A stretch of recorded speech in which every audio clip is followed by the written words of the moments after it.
Hello there! Last month I was surfing through the eBay's diecast section and ordered a few new additions to my car collection. So first of them are here.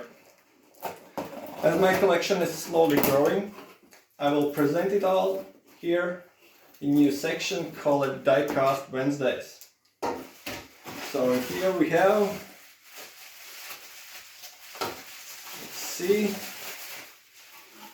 it's an Opel Omega DTM car. In 1988, Opel entered DTM with a front-wheel drive Opel Kadett. So in 1990, Opel opted for the last rear-wheel drive car they had in production, and it was a large family saloon Opel Omega with a 3-liter straight-six engine producing 360 horsepower. As power was competitive, the car wasn't. It was heavy and faulty. For the season's last race, Opel added a third car on the grid with former DPM champion Walter TrueType. This is the car he drove in season 1991.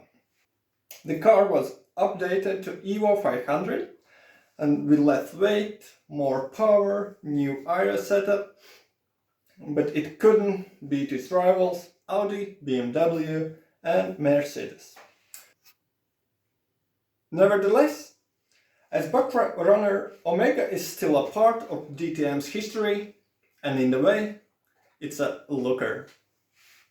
Thanks for watching, and I will see you next Wednesday for one more item of my collection.